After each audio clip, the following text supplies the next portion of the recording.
Magandang araw mga kababayan. Welcome back. Welcome back. Ayan. Maganda po ang napag-usapan natin kanina nung pinost ko yung patungkol doon sa naging pahayag ni Senador Loren Legarda at doon ay medyo pinunto natin yung mga sinabi niya at yung mga batas na napapaloob kung bakit naging sa pananaw natin ano ba yung ginawang liderato o pagpapalit ng liderato sa Senado, legal ba o hindi.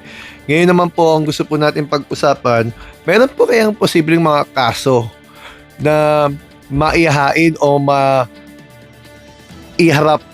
dito sa mga pangyayaring ito, katulad na lamang nung hindi pagdalo ng sesyon ng Senado ng 3 araw, ng mga paghihiring na wala namang secretary or not secretary general kundi general secretariat, wala ring stenographer.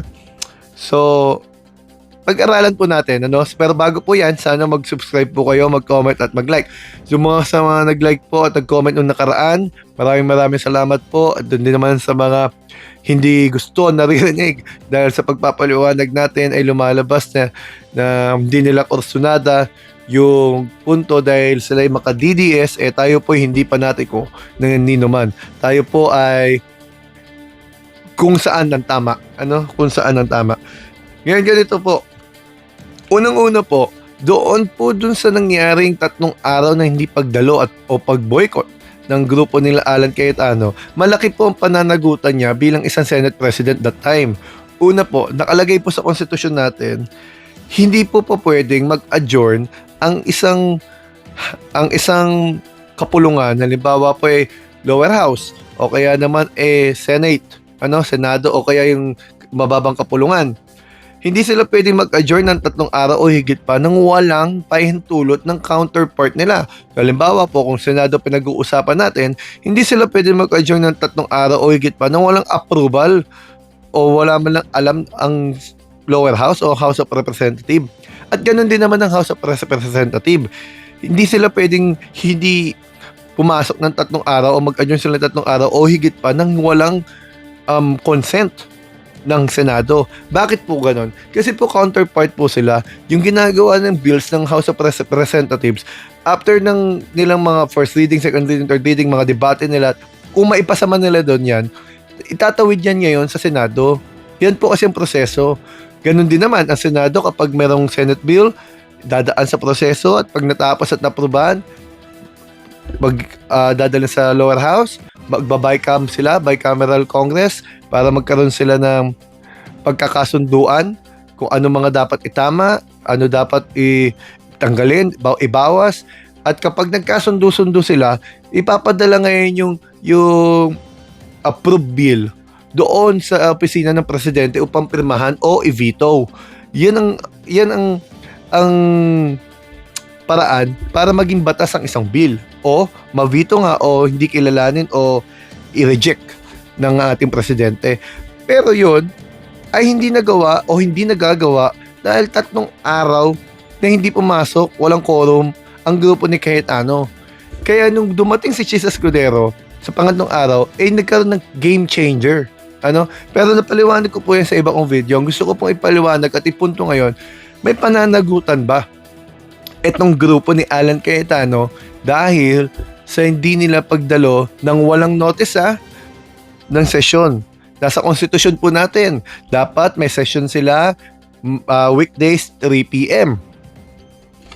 Ngayon, pwede po ba mag-cancel? Pwede ba mag-suspend?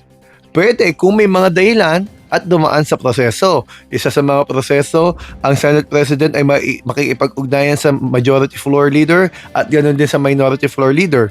Pag-uusapan bakit kailangan, anong necessity, bakit kailangan isuspinde ang sesyon sa araw o ilang araw na mapagkakasunduan. Tapos ipapamahagi sa mga miyembro ng Senado ang naging resulta, bakit kailangan isuspinde. Yan po ay hindi nangyari. Wala pong notice, basta hindi lang dumalo. Ibig sabihin, boycott. Kumbaga, basta hindi sila dumalo, naghihintay ang minority group. Tapos pagdating, that time, minority pa sila Senator Tito Soto. Nagbago lang yan nung June 3 nga dahil dumating si Senator Chis Escudero. Pero nung June 3 din, biglang naglabas ng papel si Alan Cayetano, pinamahagi sa kanila ng secretary that time na adjourn si ni DA na daw. Ibig sabihin, kita-kits na tayo sa July, doon na sa SONA. Pero hindi naman tama rin yun. Kasi dapat yun sa plenaryo at dapat yun napupulong ang mga miyembro. Hindi naman yun ang dami kasing irregularidad katulad nung Blue Ribbon hearing nila. Walang general secretariat, walang stenographer. Di ibig sabihin, hindi recorded yon. Dapat in aid of legislation ang dahilan kung bakit ka nag-hearing sa Senado. Paano ka magkakaroon ng in aid of legislation kung hindi ka naman pala recorded, di official meeting mo, di kwentuhan yan, pwede pa rin kayo makasuhan dyan. Pupuntahan po natin yan mamaya. Ngayon, ano po yung nakikita nating sitwasyon ngayon? 3 araw silang hindi pumunta. Bukod pa po ito sa maraming dramang nangyari bago pa dumating ang araw na yon. Diyan po yung takbuhan, barilan, at kung ano-ano pa. Pagtakas ng isang fugitive, nandiyan din. Pero, yung 3 araw na hindi ka dumalo ng walang official reason, walang official notice, yan po ay matuturing na abandonment of duty. No? Ikaw ay isang halal No? Pinagkatiwalaan ka ng taong bayan, sumumpa ka na ipapatupad mo ang alituntunin dyan sa Senado bilang isang mambabatas. Pero 3 araw mo yan sinuway ng basta-basta lang. May abandonment of duty. At ano ang epekto ng abandonment of duty na yon? Maraming bills ang hindi natuloy, hindi na pag-usapan, kumbaga nabarahan ng function ng Senado.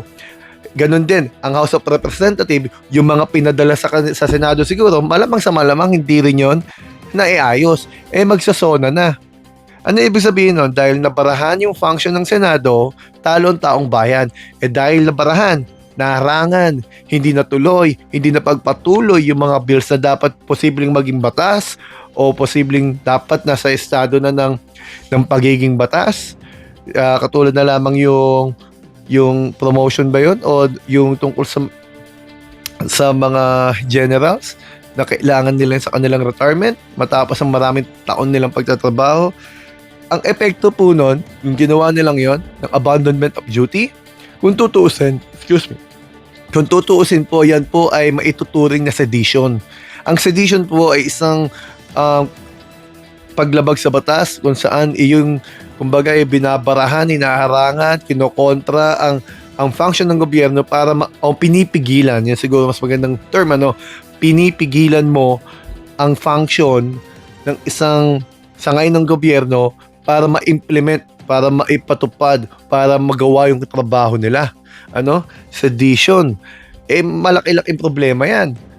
Yung Blue Ribbon Committee ginawa nila, malaki pa rin problema yan. Dahil walang say-say yung oath nila doon dahil hindi nga officially hearing yun. Diba? Hindi nga recorded, gaya ng sabi ko.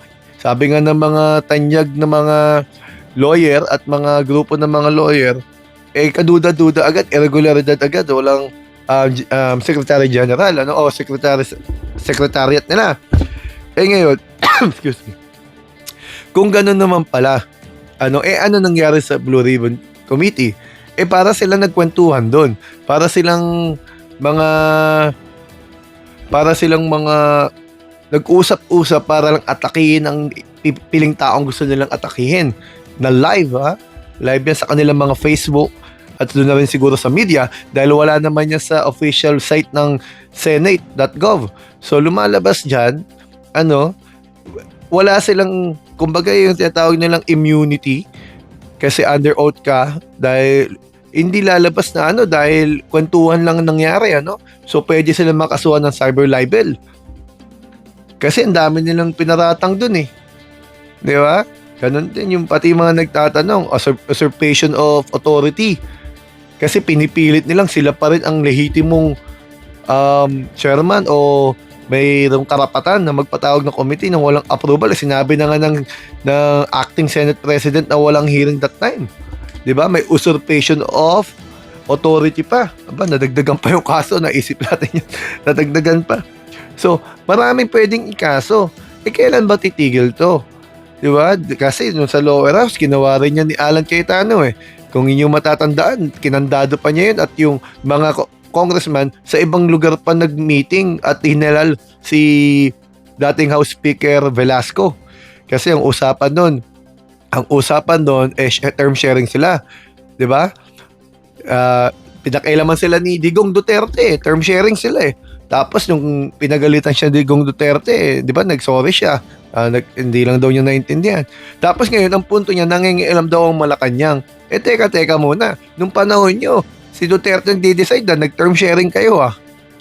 Pero may pangingialam ba ang Malacanang? Di ba meron ding lumabas na balita, pumunta yan sa Malacanang, gusto niyang manatili siyang speaker, negotiable daw siya doon sa paghahatol kay Di Umano ha. Di Umano ito, tinarinig lang natin na negotiable daw siya sa impeachment, yung magiging boto niya. Kumbaga, lumalabas, hindi siya sure acquittal. No, parang nilalaro niya eh. Pero ina-arbor niya ata ilang kasama niya pwera kay Cheese. Kaya lumalabas diyan, mahirap pagkatiwalaan yung ganyan. 'Di ba? Gusto lang yung kapangyarihan nasa kanya. Hindi matanggap pag panahon na ng pagbaba. Hindi matanggap kung panahon na ng hindi na sa kanya ang suporta. Magulo yung ganyan, hanggang dito po muna tayo muli. Marami pong salamat. Wag po na sana ninyo kalimutan mag-comment, mag-like at mag-subscribe. Marami pong salamat sa inyo.